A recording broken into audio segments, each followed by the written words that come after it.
Yeah, I like the idea you pitched me, which is like, it sounds like a comedy take on David Cronenberg's The Fly.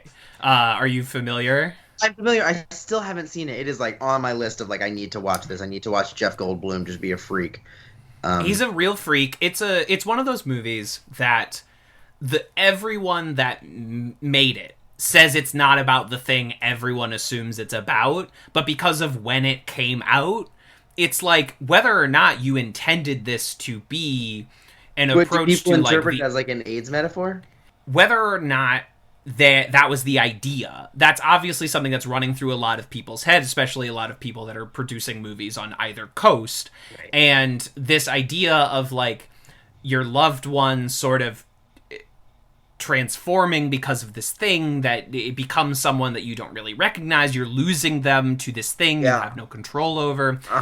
It's the same way that like the makers of the 1950s Invasion of the Body Snatchers like swear it's not about communism and the Red Scare, but that's also absolutely what it's about. Like whether or not that's what they intended to make a movie No, about. I'm immediately thinking of like a very direct parallel to The Fly.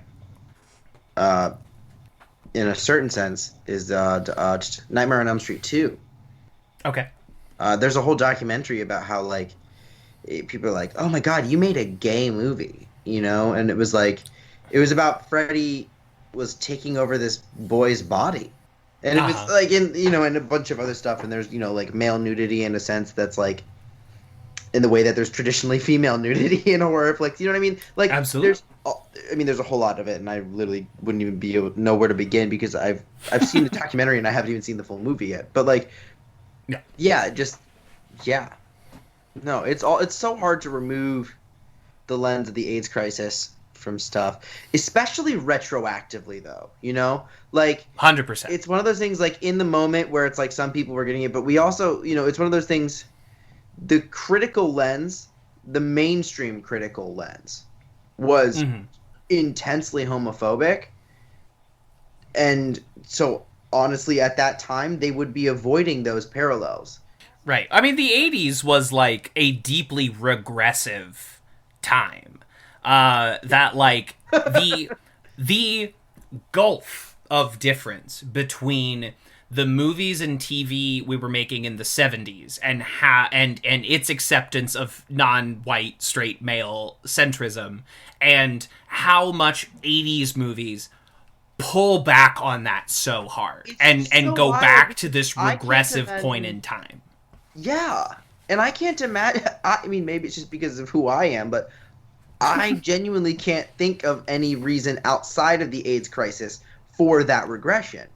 Like, maybe it's just because it's my queer lens, because literally, like, 70s, like, queerness was, like, there was a movement of queer liberation. This was post-Stonewall, right? This was absolutely disco. This was, we're going to be gay, we're going to be in your face. And then, boom, AIDS crisis happens, and everything just goes, like, because you know what the thing is?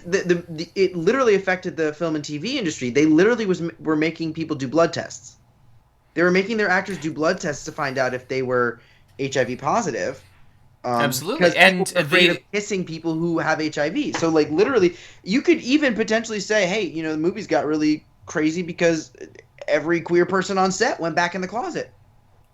Absolutely. And, like, the effect it had on, like, the New York film and theater scene is incalculable. You cannot possibly gauge what happened to both the people making and the people consuming New York film and theater in that period of time, right? Yeah. It's the shift that it had. Like, I was listening to my favorite podcast, Blank Check, and one of the hosts, Griffin, shit movie, his great parents. Podcast.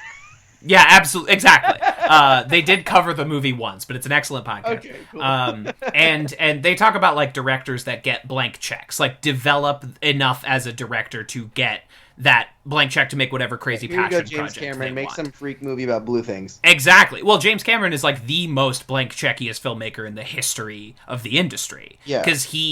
But all of his blank checks pay out even more than what he was given. Like, it's this ridiculous reciprocal process where it's like, okay, Terminator 2 is his blank check, and then Titanic is his blank check, and then like it just keeps going. Sorry, I was getting distracted, but he was talking about his parents, who grew up, who have lifelong New Yorkers, and he at one point wondered like why his parents had no adult friends. And they all died? They were like, they all died, basically. Yeah. Like, they all passed away or moved away because of the AIDS crisis. Yeah, I mean, it's one of those things that, like, I even also just, like, outside of the industry and, like, on a more, like, human level, right? Like, absolutely, right. I also, I mean, and yes, I mean, you know, the arts are how culture is propagated and, you know, and preserved, right? Like, our right. memory of these times are based on the media produced in these times, and that is how we remember it. It's amazing to watch the gulf between movies and TV we make now set in the 70s and 80s and how different it is than movies that were made in the 70s and 80s. Everything from like fashion to attitude to the whole thing. It's a completely different perspective than the people that actually lived it. 100%. What am I thinking of? There's this one thing, I think it's called the 5/9. It's the number 5 and then 9th Avenue Project. Okay. And it's this whole thing. You got to check this thing out. So this it's on YouTube is where it mostly happens. There's this guy named Nelson Sullivan. Oh my God, I don't even know how to begin this. Nelson Sullivan was a videographer in the 80s, right? Basically could be considered like the father of the modern vlogger, right? Was like one of the first people to just take a camcorder and turn it on himself and just talk into a camcorder. But he also was just like a civilian documentarian. He recorded everything. This man was a part of the club scene in New York. All of his old film cassettes are in the process with, and I believe it's NYU, it created the 5/9 Avenue Project, to digitize all of this content and upload it onto the internet. Wow. This is a gay man who's tight with RuPaul, who's tight with, like, all these people, and you watch these videos in, like, the height of the AIDS crisis of New York from the perspective of gay men. And you walk around, you see these men walking around, they've got, you know, their bandanas, they're flagging, you know, they've got their color-coded bandanas out of their back pockets. And it's so wild to see what a day in the life was actually, like, they're driving by, you hear, like, car radios playing songs that were, like, popular at the time. And, like, as someone that lives in New York, you're like, whoa, I know this building's still there. And, like, whoa, that's different than that is now. And, like, and it's just so wild. And one of the things that always strikes me about it whenever I watch it, it's a recent obsession of mine, is they're not really ever talking about the AIDS crisis. It is a resounding sense of, like, joy and resilience throughout the whole thing. It doesn't even feel like it's a dark undertone. It's just one of those things where it's like, you know, it's like one of those things. And so often when we watch content about the 80s in that time, it's very heavy-handed in the metaphor, or even not even metaphor, just direct. It's like AIDS, and it's like, this is not like the only Rent. thing. You know, usually that's how we deal with the AIDS crisis. Is Jonathan Larson's Rent? Right. You know, which is a whole thing I won't even get into. I love it, but it cannot be broached. It would become the whole podcast. That's an entirely new podcast that will last another year. But no, seriously, it's one of those. But even still, you know, I talk about this a lot. You know, with just the danger of that. I mean, you know, I talk about it with a lot of my trans friends, because finding trans women, specifically trans women of color and black trans women, over a certain age is very, very rare. Like, the life expectancy of a black trans woman is, like, I want to say 34, maybe younger than that. And so adding that kind of, you know, situation, that statistic, to the fact that the AIDS crisis wiped out so many people, and therefore so much of the community and so much of the culture then became more of like a preservation of that kind of culture. Like, and so it's so queer youth, it's like when people look now, they're like, why are there so many queers like right now? Like, why are there all these gay kids and trans kids? Like, there aren't that many like gay and trans adults. And it's like, yeah, because they all died. They died. Yeah. Like it was like the government literally did not care about, let them die until Rock Hudson, who was a friend of Reagan's, right? Yeah. Was like, yeah. Hey, oh, yeah. By the way, fuck Ronald Reagan. Just so that everyone is Ronald 100% Reagan, clear. Like, so hard. Like, fuck that I hope guy. he burns in hell. Oh, my God. Exactly. Yeah. Yes, fuck Ronald Reagan. But right, Rock Hudson wrote into Ronald Reagan like, hey, please do something about this. And he ignored that too. Like, so it was because Rock was like mostly closet, like people didn't really know except for people in the industry that like knew him really well, as a lot of that worked. He was like the leading man, like it was Rock Hudson. And so, and then when he passed away, then Reagan started being like, oh, okay, well, we'll do this. And it's like, fuck you, dude. Fuck you. Yeah.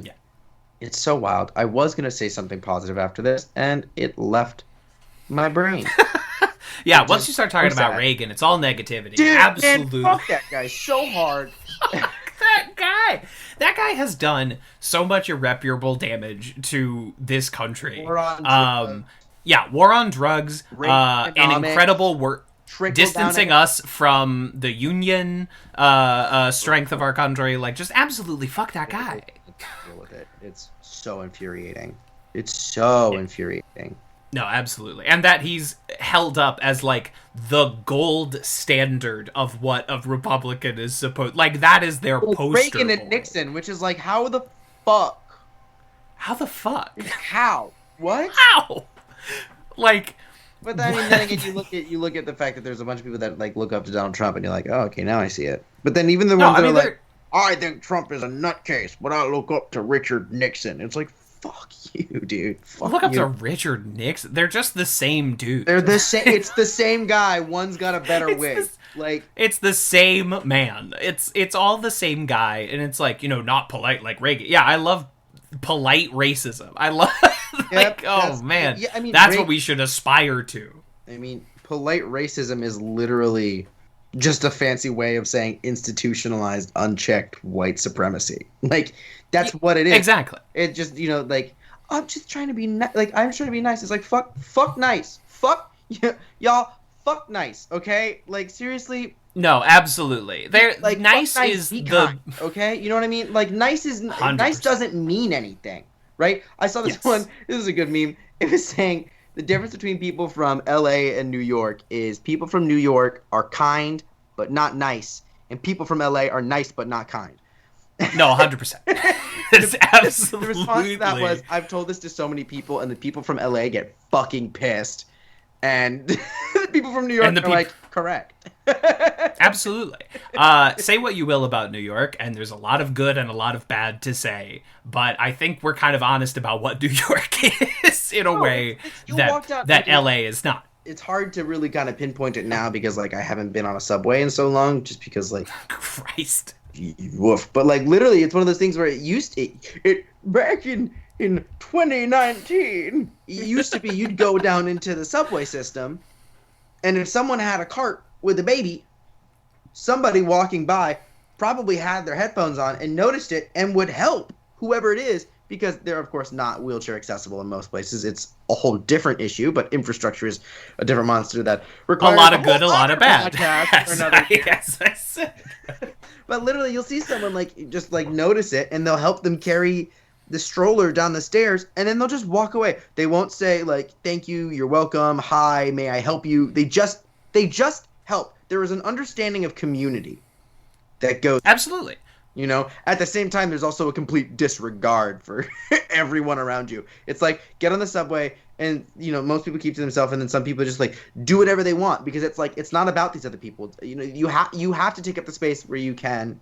I remember seeing one thing, someone was like, people in New York are so cold. It's like, no, there's just so many people here that we're just literally trying not to impose on each other's space.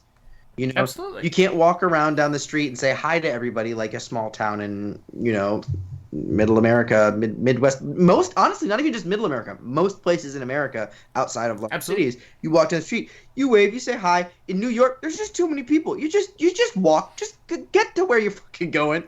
Everyone stay on your side of the sidewalk. We all got places to be. And that is it's only really the touristy areas that gets like absolutely untenable. The people that don't understand those rules, the people that don't understand where to be. But you're right, is that like the stroller exchange, which I've been on the other side of many times, where it's just like you just help them, and then you just like, all right, see you, have a good night, and you just walk away, and that's the end of the interaction. No thank you, no, like we're not shaking each other's hand. It's like, no, this is the expected idea of a community. I also think that's why New Yorkers have done a much better job of responding to COVID than the Midwest, because there are more people in my apartment building than there are in like that were in my graduating class in Missouri. You know what I mean? Like there's more people in this building, so like of course we masked up, and most of us don't complain about it because we understand, like I can hear my neighbor through the wall. But like if you have 3 miles of land and your nearest neighbor is down the dirt road, like you don't have an understanding of how what you do directly impacts everyone around you in the same way. It feels so much more like butterfly effect to that than like I gotta watch where I step. Can I tell you, I don't know why you said there's certain parts that are very... Can I tell you my favorite story that I have of me experimenting while walking through Times Square? I love this. Yes. So Times Square is a very complicated place. Do I love it? Yes. Do I hate it? Absolutely. Resounding. Correct. Both answers are correct. Yes. Every once in a while I'll be like, I'm going to go through this, by myself. And every once in a while, if I'm by myself, because I'm a tiny little person, I'll put my headphones on, I'll blast some music, and I usually walk around the edges of it. And if I need to cross through it, I kind of just do this, like, I can't think of a, you know what I'm talking about? You can sometimes just kind of walk and you just kind of find the negative serpentine. Space. Basically, just kind of like, you serpentine, or you wide. Also like scan, and you're like, it's like playing Frogger and then waiting for the moment where you can just hold forward and you move in a straight line and you miss everything. You know what I'm talking about? Absolutely. No, 100%. Like, I know exactly. And now I have a clear path across the entire thing. And then if somebody's watching you, whenever you nail it though, you feel like such a badass. You're like, everyone's watching me be unaffected by this crowd. Anyway, this is not the story. And no one's watching you, which is like the beautiful thing about New York. Nobody gives a fucking shit. But when you're listening to music and you're walking through New York, your ass feels like you're the main character in a fucking movie, right? 100%. 100%. So that's not the story. The story is this. Oh, I gotta make sure I remember this. I there was a big group, and it was one of those things where it's like, okay, you look up and you just go, oh, fuck, it's just it is, the density is present. I one time was walking and I was like, I'm here, I need to get across. I hesitate to say the street because Times Square isn't really a street as much as it's like 3 or 4 streets and then like a middle section with stands and cops and Elmo and a naked cowboy. Elmo's always there. Elmo and Iron Man are always there. Occasionally you might catch a Mickey Mouse, maybe a Minnie Mouse, but Elmo and Iron Man, mostly Elmo. They're there. Usually there's more than one. No, 100%. It's like, oh, one Elmo's busy, I'll go to the other Elmo. Yeah, naturally. Maybe you'll see like someone in all green paint dressed up as like the Statue of Liberty. Anyway. Hell yeah. So, I was walking through and I saw this massive density ahead of me, right? It was like a gelatinous cube, and I was like, how am I gonna, I'm not gonna roll a 20. How am I gonna beat this? And I somehow rolled, it was literally like rolling it out. I was like, let me try something. I just screamed. I just went, ah! Very quickly, or like, ah! I made a strange noise. Like it was the scream is the best way I can describe it. It might have been closer to a pterodactyl. It might have been closer to a trumpet. I will let you figure out what you imagine me making a sound like. And it was crazy because everyone around me, for the first time in my entire life in New York, saw me. Like, they responded. Most people just ignore what's going on. But it wasn't because I wasn't screaming the whole time. I was, like, peacefully walking, and then I screamed. And that's the very unusual thing for New York. And everybody noticed me. And the best part about this was, for some reason, directly in front of me, the people that responded to it split. It was a literal parting of the Red Seas. And the best part was, I like made it while I was walking, and I didn't have to stop walking. All of a sudden, I just had a clear path. It was biblical. It was crazy. It was the best thing that's ever happened to me in Times Square. You were Moises. You were Moses. You see me. No, you see me. Fucking bananas. I was like, I need to get to the jewelry box. I need to get to the theater. I need to get to 54 below. Dad, something stupid. The H&M is about to close. Right. Birdland. Let me get to Birdland. Please. I gotta get to Harry Potter and the Cursed Child. Wicked. I can't miss it. I miss Wicked. I want to go. Probably the most disappointing thing for me, there is an absolute legend that I look up to named Alexandra Billings. If you don't know who she is, look her up. She's absolutely incredible. She's like a trans icon. She was in Transparent, played a really massive role, especially like at the end, I think, when it comes to like that musical episode at the very end. She was the first trans woman to be cast in Wicked as Madame Morrible. And she got cast like right before everything shut down. And I was so excited to go back and see Wicked because, first of all, Wicked has, in my opinion, the best sound system on Broadway. Like, it is one of you go in there and the sound swallows you. It's unbelievable.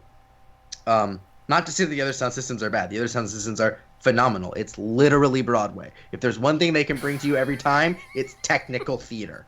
But like, I was so excited. I was like, I'm gonna go see Alexandra Billings as Madame Morrible. It's gonna be a moment. I'm so excited. It's been a minute since I've seen Wicked. I'm somehow the only person in my family to not have seen Wicked more than once. Everybody else has, and I'm like, I don't know how this happened. I'm the one with a degree in musical theater. But yeah, it's so wild. And I think the other thing that's so excited to kind of tie things back into what we were talking about earlier is it's so exciting to see kind of essentially like a trans elder almost taking this, owning so much space in, and we talk about, Broadway is like, we're super inclusive. Yay. Yes. Lol. They are very cisgender focused. They're very good to cis gays, specifically gay men. Very good to them, especially if you're white, but we'll talk about that another time. But like literally, like you could be like, well, what about, like Rent? It's like, okay, well, Rent, they took a trans woman and they kind of like toned it down a little bit. It's like, she's not quite a trans woman. You can make the argument that at that time that wasn't the language around it. Valid. Sure. Still, it's always a drag queen, basically. And then, Kinky Boots, right? Mm-hmm. Which is a fun show, but also just has moments that are just straight up no filtered transphobic, like fully transphobic lines in it. And but then at the same time, it's like, but it's Billy Porter, who is just a queer icon. Absolutely. I'm pretty sure won Tony for that. It's wild. It's just a wild moment to be like, right after fucking Tootsie was on. Oh my god, the fact that he won I'm flames on the side of my face. Oh my god. Right. I mean, it's Broadway, right? So there's these it's always like a mixed bag, a slow going. It's like fire. It's like, fucking read the room. Come on. It's like, I'm transferring it to movies, but it's like every time, Moonlight wins an Oscar and you're like, oh my god, phenomenal. Like, not only did you honor probably the best piece of art of the year, but it's also about black and queer identities. Gay. Yeah, gay. And so they're like, oh, cool, we did Moonlight? All right, next year, Green Book's year. You know, it's you can't fucking win them all.